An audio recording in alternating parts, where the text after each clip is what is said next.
Hello, my dear friends. My name is Miranda. Welcome to my universe, and welcome to the Fourth Wing. In today's video, I'm going to be explaining the entire plot line of this novel. So buckle up, grab a snack, grab a drink, get yourself comfortable. We have a lot to cover. Obviously, major spoiler warning. If you are looking for a normal book review, this is not the video for you. There are plenty of other YouTubers who have those videos up though.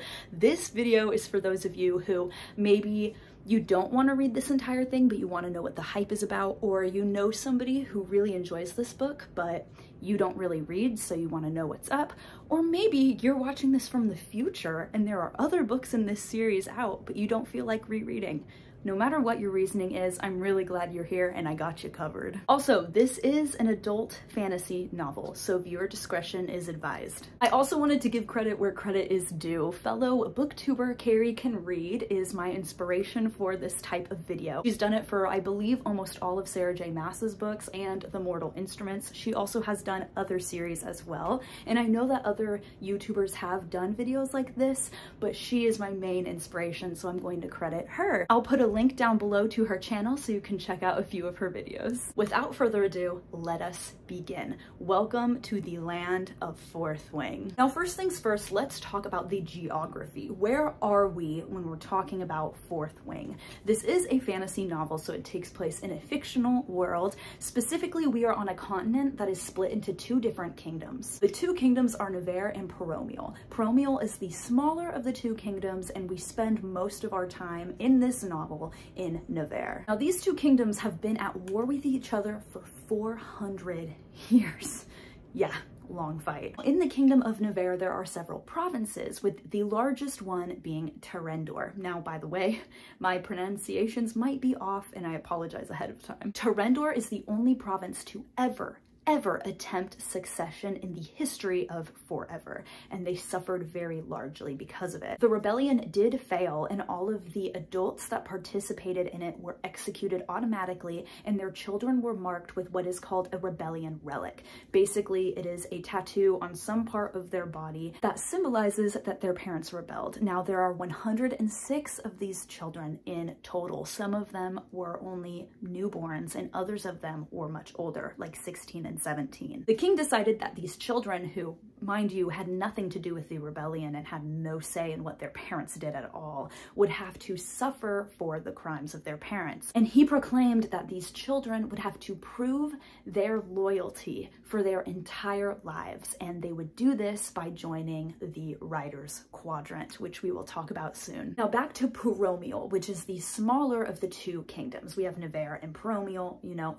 Terendor is in Nevers, but now we're talking about Paromial. The main difference between Paromial and Nevers is that Nevers has dragons they utilize in war, whereas Paromial uses griffins, which are mythical beings that are half lion, half eagle. They have a very similar system down that Nevers uses, in which they ride the griffins into battle and into war, except for them, the riders are called flyers. Also, in these two kingdoms, they derive magic from these creatures. So the people of Nevers, when they are chosen by a dragon to be ridden, they can channel special powers that are different for each person, and that is the same with the people of Paromial with their griffins. One more thing before we actually continue to the plot line of this is I wanted to talk about some of the folklore of the people of Nevers. Our main character, which, don't worry, we'll get there soon, she has grown up reading about all these fairy tales and learning the folklore of her people, so we know pretty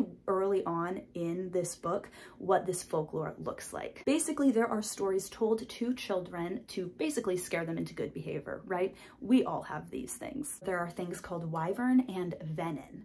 Wyvern are basically like dragons, except they kill dragons. They have 2 feet instead of 4, but otherwise they are very similar. They also have feathers. And the riders of these wyvern are called venin. These are very evil people. They also have magic, except instead of deriving it through a creature, and that's how they obtain their magical powers, they get it directly from the source of magic, which we don't really talk about a whole lot, but I believe it's like the source being the earth. They also are the ones that give their wyvern powers. So that being said, when a venin is killed, so do all of the wyvern that they have created and channeled power to. We don't talk too much about the folklore until later on though, so make sure you remember them. All right, so now that we have all of that covered, let's begin with chapter 1. This book is told in first-person point of view of Violet Sorrengail, our main character. She is 20 years old. We open up on conscription day, which is the first day that people enter in one of the quadrants within Basgaith War College. Now let's talk about the college a little bit. I'm sorry, there's a lot of world building we have to do first before continuing on. I'm trying to set you all up for success, so please bear with me. In Basgaith War College, which just a reminder takes place in Nevers, there are 4 different quadrants that you can enter. There is the scribe quadrant, the healer quadrant, the infantry quadrant, and the rider quadrant. I feel like infantry and healers are pretty self-explanatory, but the scribes are basically fancy librarians that take care of all of the history of their people. They watch over a lot of the archives and the different historical books that mean a lot to them. And then the riders are the people who ride the dragons. Fun fact, the riders are the only quadrant that accept volunteers because of how deadly of a reputation it has. More on that later. Now, Violet Sorrengail, she has dreamed of joining the scribes. Her father, who has now passed, has always taught her to become a scribe. She has a huge love for words and books and history, but her mother, General Sorrengail, works for the riders. And thus, she is determined and hell-bent on making all of her children become a rider as well. So far, she has succeeded in this with Brennan and Mira, her 2 oldest children. Brennan has passed away at this time, being riders. So she fully expects Violet to listen to her. We open up with Violet visiting with her mother, and they have a pretty heated conversation on the topic.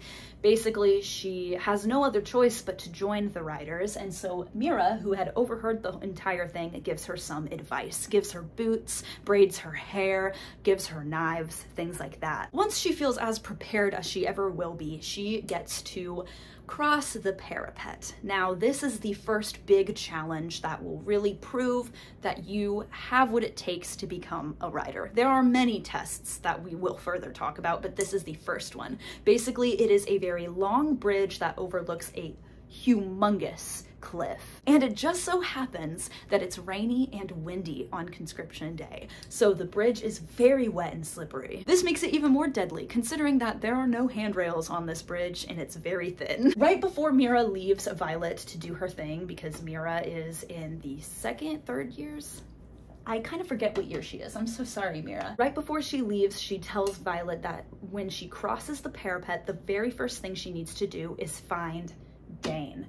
Now, who is Dain? Dain is one of their family friends. His father is an advisor right under General Sorrengail, so they grew up, all of the children grew up very close to one another. So Violet's like, okay, yeah, I'll find Dain. I really kind of had a crush on him when I was a kid, you know what I'm saying? And I haven't seen him for a while, so I would love to meet up with Dain. However, Mira also gives her another piece of advice, and this is critical. She tells Violet that above all else, avoid Xaden Rhiorson. Bad boy, Xaden Rhiorson. Who is he? Remember that little rebellion thing that we talked about? Yeah, so Xaden's father was the leader of that.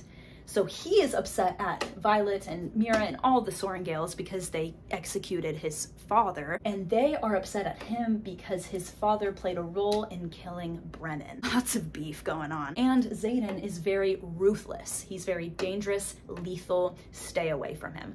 Violet once again agrees. It's like, okay, yeah, that makes sense. I don't want to die. So she crosses the parapet, but of course she makes enemies because everybody knows the Sorrengails because of the general. So automatically we meet Jack, who is a jackass. You know what I'm saying? Jack is just hell-bent on making Violet's life a living hell. He automatically finds out that Violet is a Sorrengail and is like, I'm going to kill you, you're awful. Which she's used to getting this because her mother is the general, so a lot of people do not like their family. But Jack just takes it to the extreme. Besides Jack threatening her and being behind her and chasing her down the parapet, basically, Violet makes it across safely. And it's funny because when Jack gets off of the parapet too, right before he's about to step off, she puts a dagger to his balls and is like, you need to stop doing this. I mean business.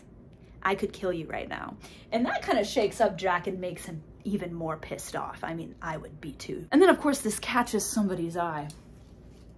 Xaden. He's like, you just threatened Jack? That's crazy. A little ballsy, someone might say.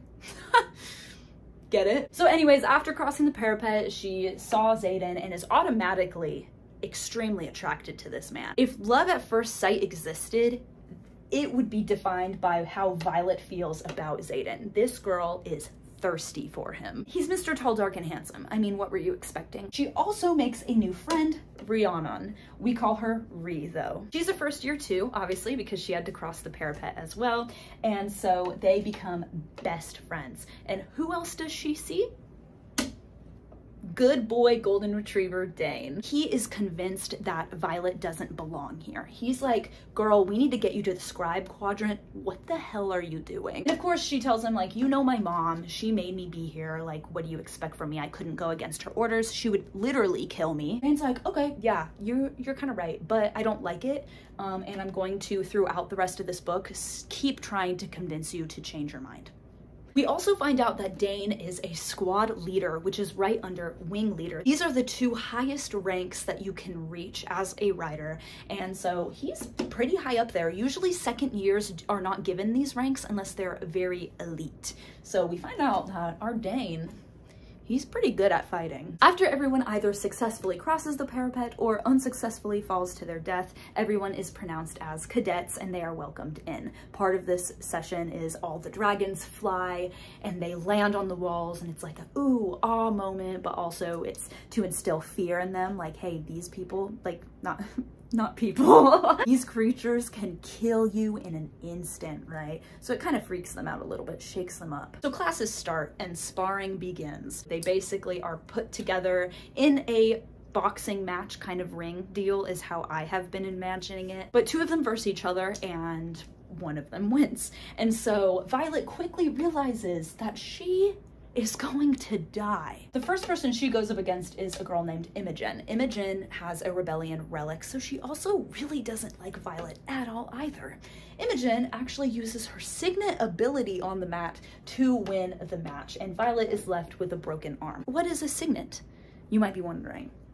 I got you. Signets are the magical powers that one receives from their dragon. They are very catered to the rider themselves. It is a reflection of who they are instead of necessarily a reflection of who the dragon is. Though dragons are very, very powerful and they have more rule over the humans than the humans have over the dragons. Another thing that dragons can do with their riders is speak to them through their minds. So it's kind of like mind reading, but only the dragons can hear all of the thoughts of the human. The humans cannot hear the thoughts of their dragons. And then one last side note before we continue on is that dragons choose one human. So it's one human per dragon. Let's continue. So after Violet has the broken arm, Dain is like, girl, we need to get you to the scribe quadrant because you are going to die. And Violet's like, okay, well, that kind of hurts. You don't think I can make it through this? That's kind of lame of you.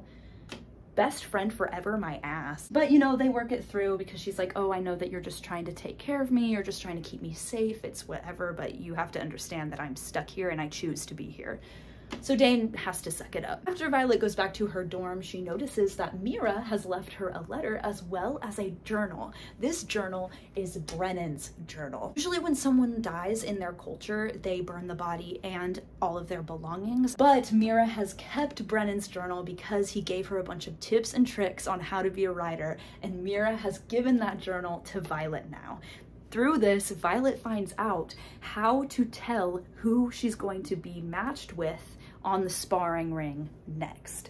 And because of this, she learns that she can poison her enemies. One night, when she is collecting poisonous berries to try to utilize, she sees Xaden sneaking around with Imogen and almost 24 other rebellion children. So then Violet's like, oh shoot, they are committing a crime right now, because one of the other laws that is set is that 3 or more children of the rebellion cannot gather together because it is seen as a capital offense and they can be killed for it. So Violet's like, they could literally die and they don't know I'm here because I'm hiding in the shadows in the tree.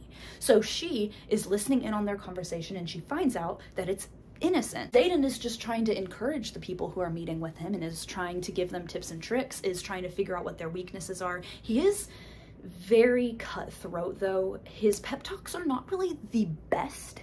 He mainly just threatens them and tells them like, you need to suck it up. But then he says a few good things in there, but they're just sprinkled in there. So honestly, you take that as you want to. Then after they all leave, Violet sneaks down the tree and thinks that she is off the hook. Except for the fact that Xaden, we come to find out, his signet power is that he can wield shadows. And he knew that Violet was in the tree the entire time. So then Violet is like, okay, well, he's gonna kill me. Like, he wants to kill me. I know that. He's gonna kill me right here. There's nobody watching. But Xaden doesn't. Instead, he says, are you gonna tell anybody that we were here? And she's like, no, probably not, because he's being all threatening, right? So she's like, I'm gonna try to save myself. So no, I'm not gonna do that. I won't tell on you. It seemed like you were innocent enough. And so Xaden's like, oh, well, I guess I owe you a favor. Excuse me? So Violet is really confused, because now she's like, okay, well, I've been told my whole life that Xaden Ryorson is going to kill me, and he didn't take the first opportunity to. That's kind of weird. Also in this conversation, Violet earns the nickname Violence because she throws daggers at Xaden thinking that, you know, she might be able to kill him. She's a little stupid in that way. Anyways, Xaden is like, oh, for someone who looks all frail and fragile, you're quite a violent little thing, aren't you? Now back to his comment about her being frail and thin. This actually is because she has a syndrome called, and I might mispronounce this, I'm so sorry, Ehlers-Danlos syndrome. This is a degenerative disorder that targets her joints and makes them very weak and frail. She also has hypermobility because of it, and the ends of her hair are prematurely graying. The disorder itself is never explicitly named in the book, but Rebecca Yarros, the author, actually has this syndrome as well. So a lot of fans speculate that this is the specific syndrome that Violet has. Fast forward a few chapters, and Violet has been successfully poisoning her opponents before they get on the mat with her to fight her. And because of this, she has been winning a lot of matches. However, she has gotten a little bit too confident in her abilities and accidentally poisons someone too early. This causes that person to be taken out of the fight, and Violet is given a new battle partner. Anyone want to guess who that is? Mr. Ryorson. So then Xaden teaches her a few things in multiple ways. He pins her to the ground. There's a lot of sexual tension actually, but he disarms her very slowly, takes all of her daggers from her, basically makes her feel really pathetic. But throughout it all, he is giving her tips and tricks on how to successfully kill him in a variety of ways. He gives her advice on how to get out of specific holds, but he does all of this with an audience. Everybody is watching them fight right now, and he is like 3 times her size. So she is humiliated beyond belief. She can't believe this is happening. And afterwards, Dain has another one of his fun conversations where he's like, you need to go to the scribe quadrant. And Violet, of course, is like, okay, I'll think about it, just to get him to shut up, because I would too. Throughout all of this, we meet our BFF, Ridoc. I love him so much. He becomes really good friends with Rhi and Violet. Also, Garrick's up here. He's Xaden's cousin. I don't exactly know why he's up here, actually. I probably just thought he was cute. Anyways, there's something called Presentation Day, and this takes place before Threshing Day. Threshing Day is when the dragons actually choose who they want to ride. This is an interesting day because half of the cadets usually know what dragon they want to approach, whereas the other half have no idea what dragon they want to ride. Violet falls in that latter category, okay? Rhi she pretty much knows who she wants. So Violet is left on her own. She's wandering around trying to figure out what dragon she wants or what she should do. And she notices Jack and 2 other cadets together, and they are planning on killing one of the dragons they saw on presentation day, which is the golden feathertail. This is a dragon breed that is usually never seen by humans, and they are not very powerful. They're super weak and very small. So Jack is basically saying, we need to kill the weak link off. Who would ever want to bond with this dragon? So then Violet is like, oh shoot, I need to let this dragon know before they kill her. So Violet finds this dragon and is like, yo, you need to get out of here. You need to fly away. But of course, the dragon doesn't listen because dragons don't listen to humans. So Violet gets frustrated, and then Jack and his little posse show up, and they are excited. They're like, oh, Violet's here too. Another weak link. Let's just kill them both. What's interesting about this is that Xaden shows up a little while later with his dragon, Sorrengail. I don't really know how to say her name actually. Scale. Anyways, she is a very powerful blue dragon. Also, this is a stock photo, okay?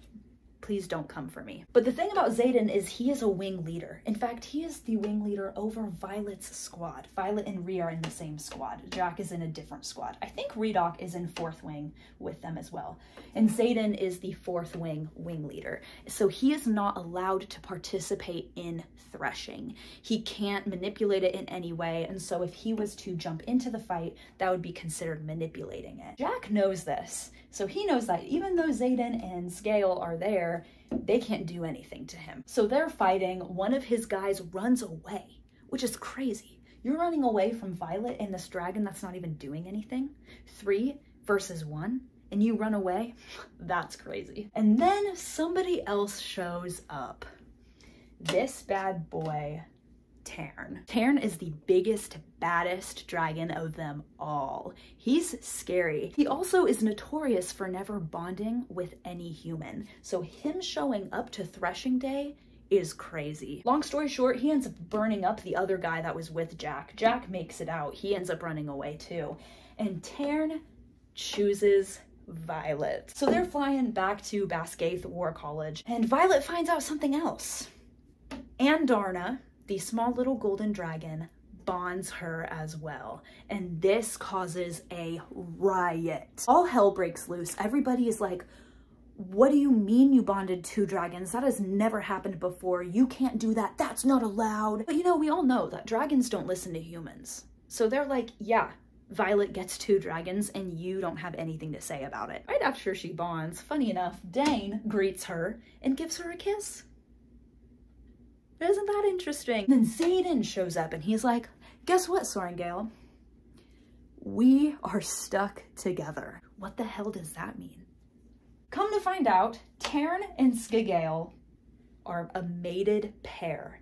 That means that they can't go more than 3 days without each other. And that means that if one of them dies, the other one dies. Which through association means if one of them dies, the other one dies. So now, Xaden has made it his top priority to protect and keep Violet safe.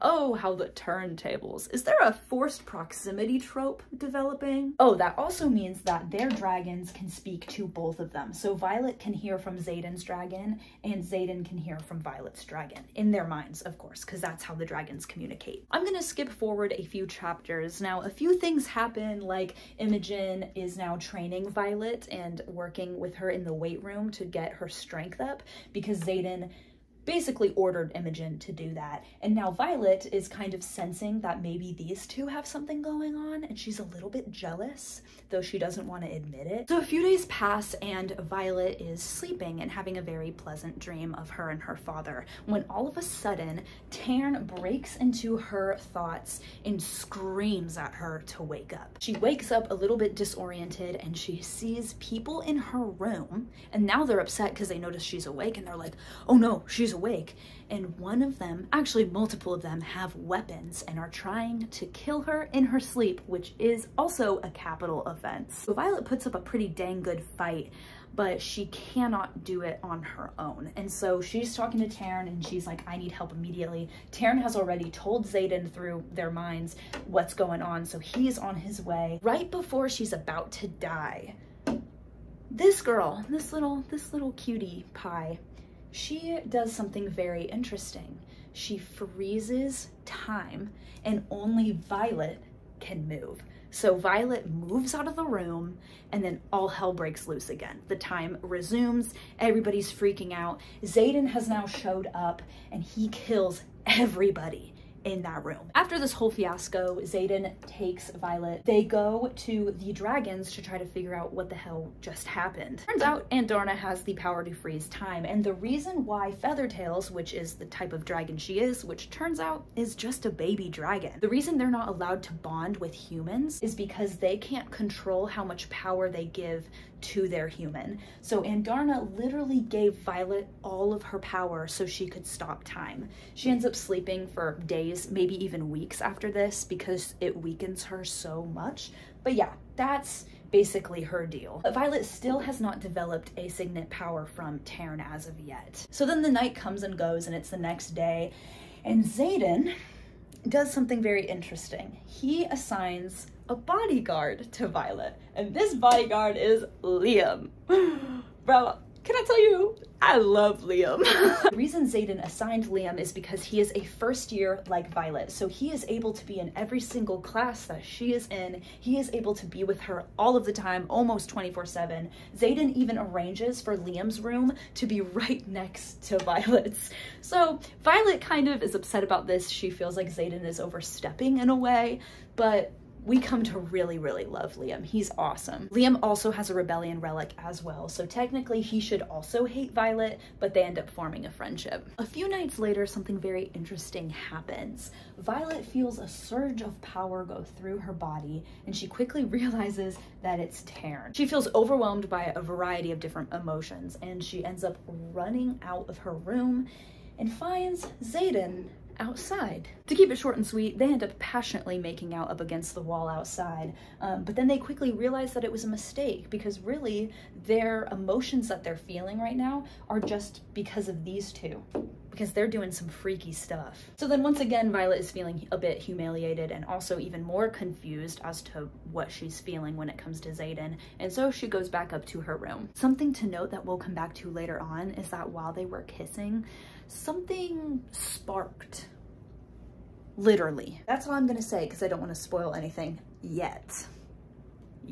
A few weeks pass and Xaden has made it his responsibility to start training Violet as well. So on top of Imogen training her in weights, Xaden now spars with her on mats in their free time to teach her some things and give her some tips and tricks on fighting strategy. Over time, we also find out that Xaden and Violet, because of their dragons, once more, there's a lot of abilities that they share as well.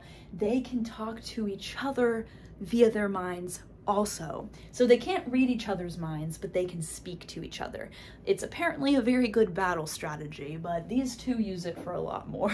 Also, over this time, things have become even more heated between Dain, Xaden, and Violet, because Dain and Violet, after they had kissed, they both kind of set boundaries, like this is not going to work out. But Violet did it because she's not attracted to Dain, whereas Dain, even though he's really attracted to Violet, he is a rule follower and he does not want to get involved with a first year. On the other hand, Dain really hates Xaden and believes that Xaden is really awful for Violet, even just as friends or whatever the heck they are. Dain always tries to keep Violet away from Xaden and is like, he is no good for you. Whereas Xaden is always telling Violet, like, he keeps holding you back. I don't know what's going on, but that man is not making you any stronger. So yeah, they're kind of a hot mess right now. Now, something that a lot of the separate wings within the Riders Quadrant do is they fight each other in various ways. One of these things is kind of like a capture the flag, except it's a dragon egg thing. And so the different squads verse each other. This means that Violet's squad, 4th wing, which are these guys, remember, verse all the other wings. This means that Jack is once again an enemy. At the end of this capture the flag ordeal, Jack basically attacks Taryn and Violet, and Jack ends up dying. Violet finally produces her signet ability, and that is lightning wielding. She strikes a mountain with her lightning, and it crumbles and falls on top of Jack, ending his life. After all of that happens, Xaden approaches Violet and is like, "You're a lightning wielder. It's just as I thought." And Violet is like, "What do you mean by that?" Remember back to their first kiss when I said something sparked? While they were making out, Violet produced lightning, but it was just a little bit, and it was right above her head. And Xaden, ever since then, was suspicious that she could wield lightning, but he didn't say anything. So Violet's a bit shook about that. Now, because she killed Jack, Violet is now extremely torn up about this, because Jack was the first person she had killed. She never wanted to become a murderer, so now she almost feels like it ruined her entire life. Later on that night, Xaden pays her a visit and is like, "Yo, so I know that you're having a really rough day. What can I do to help you?" What does Violet do? She kisses the man. Yeah, full on makeout sesh. This makeout session turns into way more though, if you know what I mean, catching my drift. And they end up catching the curtains on fire, destroying a chair, destroying her armory, her throwing targets. There's a lot of things. Her room is in shambles now. Xaden ends up spending the night in Violet's room, and he opens up to her about the scars he has on his back. This is where we find out that Xaden Ryorson is the reason that all 106 of the children of the rebellion leaders are allowed to live. He was the one that struck the deal, and because of that, he got 106 slashes on his back as a reminder of what his parents did, and that he is the reason that the rest of the children can live. So that's kind of deep. This is the most we've found out about our boy Xaden here. And so they end up falling asleep. Violet wakes up. Xaden is gone, but he left her a vase of violets. Oh, how cute. Now fast forward some more. A few things have happened, but not much. There's a huge party that is thrown in honor of the battle, which was just the rebellion that had happened so many years ago. So Violet gets to see her mother again. Oh joy. None of the rebellion children want to go, because why would they put themselves through that? This was the day that all of their parents died. But Liam, being the sweet boy he is, sticks by Violet's side in order to protect her. Later on in the night, Violet goes out in search of Xaden and finds him out on the parapet, which, remember, is that long, very steep and dangerous bridge. She ends up walking out on the bridge in heels and in a dress. She meets him out on the parapet, and this is where she admits to him that she is falling in love with him. She wants to be by his side all the time, which at this point they're forced to because of their dragons. And she knows that it'll complicate a lot of things, but she doesn't care. She wants to figure it out, and she is like dedicated to this man. Like, she really loves him. And they've had several discussions about this already, but none really worthy of note. Sorry if the angle changed, my camera died, but now we're back in business. This is the night that Xaden admits that he wants to work out a relationship with her too. He's like, "I'm all in, let's do this thing." Later on, they go back to his room now and then make love there. They end up breaking his window, setting a few more things on fire, setting trees outside on fire. Yeah, it's a whole thing. And then after they've been having a good old dandy time, they're still in bed going at it when this man, Garrick, comes knocking on their door. Xaden's like, "How dare you interrupt me? I'm not getting out of this bed unless it's important." And Garrick's like, "Yeah, it is, dumbass. We're under attack." So then Xaden and Violet freak out. They're like, "Oh my gosh, what's going on?" They get ready as fast as possible and head out. Turns out they're not necessarily under attack. They were just told this because the war games are starting. Now, the war games is just a test for all of the riders. Basically, it is a war simulation. They're not actually under attack. They are just pretending that they are so that they can see how well they work together in their squads. Interesting enough though, Xaden for the war games is being sent to an outpost outside of their kingdom. He ends up bringing Imogen, Liam, and Garrick with him, and he wants Violet to come with him too. Because these war games can take way longer than just 3 days, so their dragons won't even be able to survive that long without each other. So then Dain's really pissy about that, right? But Violet ends up going with Xaden and the others because she's like, well, I don't really have a choice. So they take off, they go to the outpost. This is when we find out that Xaden and the rest of the children of the rebellion have been up to some shady business with the Griffin riders of the other kingdom. They have been trading weapons with them in order to kill off another enemy. This is where we go back to the folklore I mentioned earlier, because that indeed is not folklore. The wyvern and the venin really do exist. So Violet is feeling a rush of different emotions, right? Xaden has been lying to her this whole time, or at least she is convinced he's been lying to her, even though he's really just been withholding information. So take that as you will. But she also has just been told that creatures of mythology, creatures that shouldn't exist, actually do. So she is furious with Xaden now. She's like, you had all this time to tell me all these things and you decided not to. Also, by the way, I'm so sorry for my light.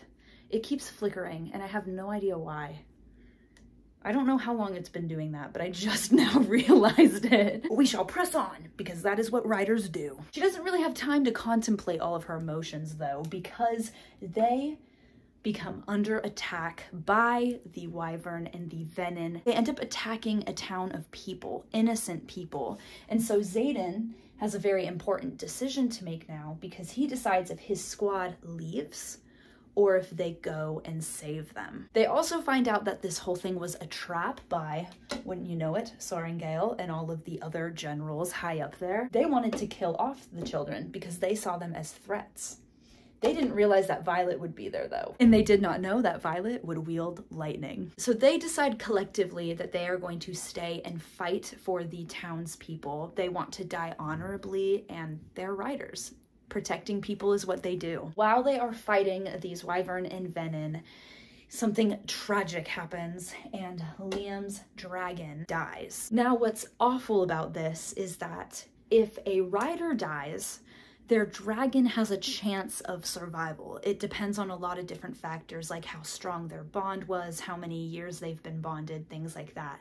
But if a dragon dies, the rider has no chance of survival.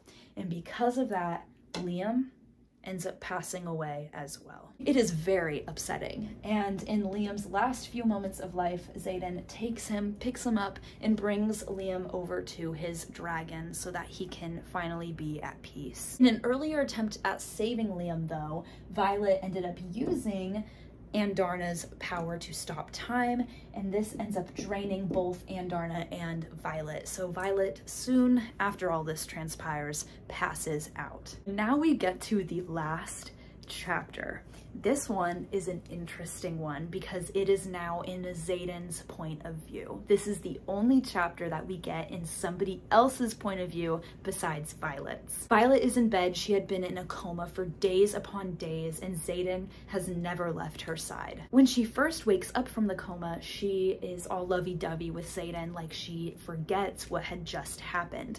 And then when Xaden brings it up, Violet gets incredibly angry. It's bad enough that Xaden is already feeling like an asshole for keeping all these things from Violet. He feels ashamed that he didn't let her in more. He also realizes that he truly is in love with her, and at this point he has never told her. Violet has told him that she loves him multiple times, but he has never said it. So that just makes the whole thing even more messy because Violet is extremely upset. She basically tells Xaden that she's never going to trust him again, and Xaden is hell-bent on getting Violet back. He's like, you already own my heart. Like, there's no way I'm taking it back. Now, the last few sentences of this book are completely earth-shattering. Turns out Violet had a lot of injuries that should have been incurable. However, she is perfectly fine upon waking up. This is because Xaden did not get a healer to help out Violet.